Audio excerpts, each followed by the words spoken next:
Hello everyone, hope you're doing well. Today we're back on the dev server for Update Danger Zone, and I thought we would kind of do a final video on the other changes that kind of happened. So in this video we'll have a look at some in the file stuff, because they did add a new vehicle, and also on the dev server they added a few new vehicles as well and did a bunch of little changes. So in this video we're going to go through a bunch of those changes and kind of show you what happened. This isn't a comprehensive list of all of the changes because a bunch of little ones happened, like armor changes and stuff like that, and I thought I would wait until the either there's a second dev server or wait until there was something else like the update to talk about that stuff. So the first thing was they have reverted something which I didn't mention before because I was pretty sure they were going to revert it. So the standard tech tree M51 did have a 50 cal on the top of it right here, but now it is once again got its 7.62. The actual M51W though, the premium one, does have a 50 cal, so this thing is just better than its tech tree counterpart. Not really that much different, but a 50 cal can be life and death, especially against light tanks. So that's one of the changes that happened. So unfortunate for the standard tech tree one. They did also add two new vehicles to Israel in the form of the Magak 3. It's going to be 8,560 at rank 5, and then also they added the other premium, the Shot Cal Delet, which was in the British tree. So they talked about how they were going to add the premiums from other tech trees, the British one and the American one, to the Israelis. Well, it looks like they're already here. So this one's going to be at 8.3. The Magak 3 is going to be at obviously 7.7. You can remove its blazer armor if you want to, so it looks naked. But yeah, so if you have the vehicles in the other tech trees, so if you bought the Magak when it was in the US tech tree, it's going to stay in that tech tree. And if you want to get it in the Israeli tech tree, you're going to have to rebuy it for that. And as I said, the actual cost of them in general, so the Shot Cal is at 8,730 and the Magak 3 is at 8,560. So that's, you know, something. The Challenger also has a slight change. They renamed it, so it's now known as the DS instead of the OC, which was a little bit confusing. So now it's just got more of a standard name, and the DS stands for Desert Storm. So that's where this one is from. I actually saw some of the historical pictures of this thing and it looks super cool, so thank you for sending me those. It's always a lovely thing to have a look at. The TBF-1C as well, so they have updated the model as we talked about before, but it also has two skins, but they're not available yet. There is one skin which is for the Atlantic and one for the Navy, so hopefully we get to see them soon, and it should be really nice. For China as well, the ZTZ-99A was changed. This thing is nowhere near finished. I should have made this clear in the video I did on it. I apologize for that. But basically, BVD talked about the fact that this was just kind of like, at the moment, a copy and paste stage 3, which is right here, when it comes to its armor values and everything. So it has like the FY4 ERA, and also, you know, the engine is pretty much the same and everything. So a lot of this stuff will probably be changed before it hits the live server. But one of the things that's already changed is it gets access to a new round. This is the DTC-10125. And right now it has exactly the same stats as the DTW-125, but I'm sure in time it will have better stats than it. So it looks like the ZTZ-99 is going to get 3 APF-SDS shells, which is pretty cool. So I'm really hoping this round's really good to make up for a few of the issues with this vehicle, like the reload rates and also the general mobility issues that it has. Another thing is the shifting of the Italian stuff. So first of all, the M11, the M1139, that vehicle is actually going to be labeled now as a light tank, so you can see it right here. This is the one which has the crazy optics on its on the gun. I've never really understood why, but it has. Oh, they actually changed it, so it's only 1.9 to 3.5 times. It used to be way more than that back in the day. but it's still quite hefty for a 37mm. But yeah, this is now labeled as a light tank, so should cost less to spawn in, which will be nice. And also, as you can see from the tech tree, they've rearranged a bunch of things. So the L640 and the AB41 are now the reserve vehicles. These vehicles are now no longer reserves, and also they've just shifted a few things. So the Rank 1 of Italy should be a lot more appealing now for people. They've also changed the Mephisto, the good old Mephisto. This vehicle, they said on the dev blog, it was going to get access to Hot 2s, and now, as a Rank 2 modification, it does get access to Hot 2s. So that's pretty nice. Basically gives you way more penetration on it, 900, 779, 450 compared to 700, 606, 350. So that's super good for the vehicle. It shouldn't really have any issues penning anything. The only thing it will have issues against is obviously APSs, but there aren't many of them around, so you don't have to worry too much. They've also changed a few BRs around. So the M1340, that thing has gone from 2.0 to 1.7. So they put both of these up to 2.0 to start with, but now this one's dropped to 1.7. So it'll be nice in the lineup with the Lancia, which you see here, the good old clown mobile. They did actually add a few things to the files about this 100mm, but right now at least the shells are exactly the same. Also, the other thing, it still doesn't have a default shell, so you can't actually fire it until you actually unlock the mod. I really hope they fix that before it goes live, because otherwise people are going to be wandering around and not being able to shoot anything. The other BR change is for the ZSU-37-2.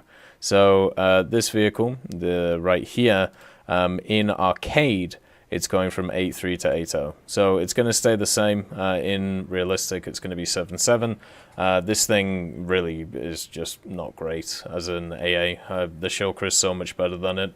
This thing's pretty good against slightly longer range helicopters, but it's super easy to dodge the rounds. So not really a surprise to see it go down in the BR. Also, they changed some parameters of a few things. Now, I'm not going to spawn this thing in because when it does, it driver hangs my graphics card for some reason right now. So hopefully that gets fixed. But basically, when it comes to this bomb, they've actually added some fire damage parameters on it, so it should actually do something. They've added the scorch size of 1, the scorch strength is also 1, and the scorch duration is 10. And also you can see that they've given it a slightly different TNT equivalent. It's still 240 grams, which is tiny, which pretty much means that it won't do any damage to anything as it goes around. They've also done some AIM-54 changes as well for the F-14. Now, once again, there is something with them where I think it's to do with the radar, because they've changed the radar on the vehicle. It's still the ANAW G9, but they've fixed the name of the radar. It's no longer in Cyrillic. It's in English on the English client now, and they've also added data link to it. But there's something odd going on with it, and it's crashing games. So I don't know if they've hotfixed it yet, but unfortunately, yeah, I'm not going to take my chances. Also, with the AIM-54s themselves, with the Phoenixes, they've changed how effective they are. So with them in general, they have changed their lock-on range to 16 kilometers, when before it was 40 kilometers, and the max lock range is now down to 25 kilometers from 45 kilometers. So these have already been significantly nerfed over the last 2 days that they've existed. They still should be very powerful, but not as powerful as they once were. They've also changed a few things with the cockpit itself, the good old F-14, so I can show you that. They've modified it, which is quite cool.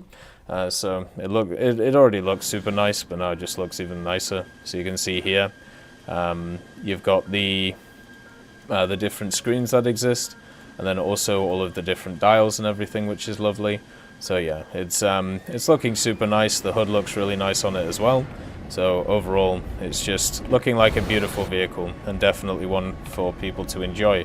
With the radar, I can show you the changing of the mode. So you can see there it says TWS on it, instead of the other one, which was of course the Cyrillic stuff. So that will help you. It means that you can target, you know, more than one thing at once with it, which sounds super deadly. We'll have to see how it goes with it, but yeah, it's pretty cool overall when it comes to the vehicle. So yeah, that is that as well. And also they've changed it so the T90 in the top tier test drive is actually facing the player when you spawn in.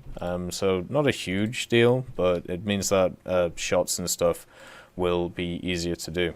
So you can see the T90's over here. He's faced straight at you instead of slightly on the side. So yeah, now you can work out where to shoot him from the front if you want to. So yeah, there's some of the changes in the game. There's also, as I said, some asset viewer stuff, so I'll make sure to show that to you now. So when it comes to the files, there's a few new additions, starting off with the gearing. Now this is a USS destroyer, so of course the United States naval destroyer. It is the DD-710, and it was the lead ship of her class, so part of course, the gearing family. The Gearing class destroyers had access to some pretty interesting weaponry, had 6 5-inch guns, the dual-purpose ones, pretty much the same ones you see on stuff like the Phelps and the Sumner and stuff like that, so you can see the 2 or the 3 turrets here. Then also it has 12 40mm guns on it. You can see that these are the late war, if not post-war 40mm. Very girthy, these ones, and do a ton of damage to aircraft when they're allowed to. And then also it had a bunch of 20mm all over it as well. You can see some sat here in the front and then also in the back as well. Also has 10 torpedoes in 2 groups of 5, so you can see the setups here and also back here. Now this vehicle, the Gearing, actually is kind of a machine that didn't see a ton of action during World War II.